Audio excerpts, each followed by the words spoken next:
UP में किसने किया आरक्षण घोटाला, जिस पर योगी को बुलानी पड़ी इमरजेंसी मीटिंग।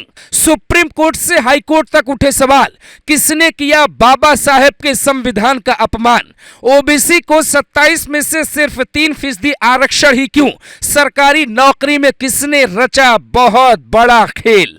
हिंदुस्तान के 77 सालों के इतिहास में कई घोटाले हुए, लेकिन पहली बार आरक्षण घोटाले की कहानी सामने आई है, जिसने योगी की नींद उड़ा दी है। योगी अपने उत्तराधिकारियों से पूछ रहे हैं कि यह किसने किया। 18 अगस्त की शाम 5:30 पर योगी ने बकायदा इसे लेकर शिक्षा विभाग के बड़े बड़े अधिकारियों की मीटिंग भी बुला ली और साफ साफ कहा कि यह खेल नहीं चलेगा। तो सवाल है कि आखिर प्रदेश के 69,000 युवाओं के साथ धोखा किया किसने, इसका जिम्मेदार कौन है। क्या भर्ती निकालने वाले विभाग के बड़े बड़े अधिकारी जिम्मेदार हैं? इसे समझाएं उसके पहले सुनिए आरक्षण घोटाला है क्या और अब योगी इस पर क्या करने वाले।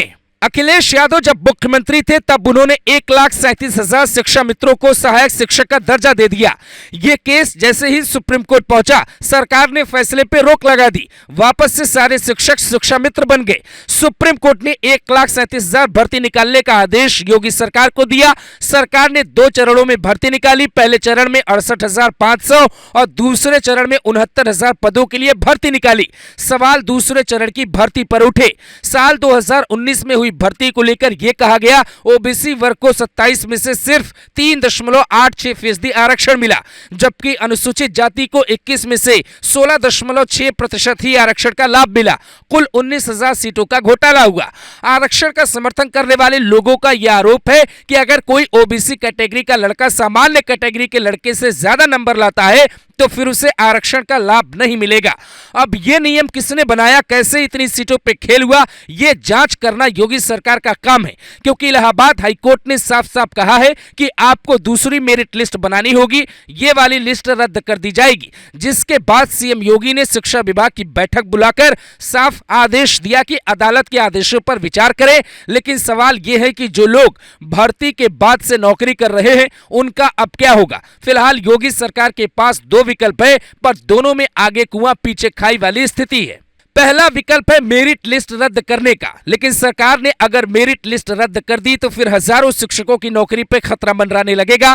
वो सड़कों पे उतर सकते, कानून व्यवस्था बिगड़ने की स्थिति पैदा हो सकती है। दूसरा विकल्प है सुप्रीम कोर्ट जाने, लेकिन सरकार सुप्रीम कोर्ट में अगर याचिका दाखिल करती है तो फिर उस पर पिछड़ा विरोधी होने का आरोप लगेगा।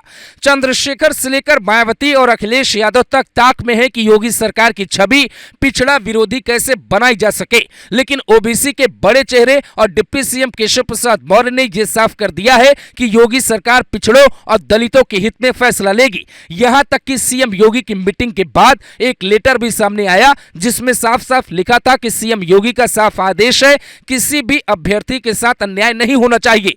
पर सवाल यह है कि योगी सरकार जब आरक्षण के पक्ष में थी तो फिर आरक्षण घोटाला किन लोगों ने किया। और सवाल यह है कि बार बार भर्तियों में हो रहे मजाक पर क्या योगी अपने अधिकारियों पर बुलडोजर नहीं चला सकते। आखिर उन परिवारों की क्या जिम्मेदारी है जिन्होंने मेहनत करके पढ़ाई की, मेहनत से परीक्षा पास की, नौकरी हासिल की और उसके बाद उन्हें एक दिन सुनने को मिलता है कि ये वाली परीक्षा रद्द हो रही है, ये वाली नौकरी रद्द हो रही है। इसीलिए योगी आदित्यनाथ को अपराधियों की तरह एक बार ऐसे अधिकारियों पर भी बुलडोजर चलाना होगा जो सिस्टम को मजाक और अपने घर की बपौती समझ रहे हैं।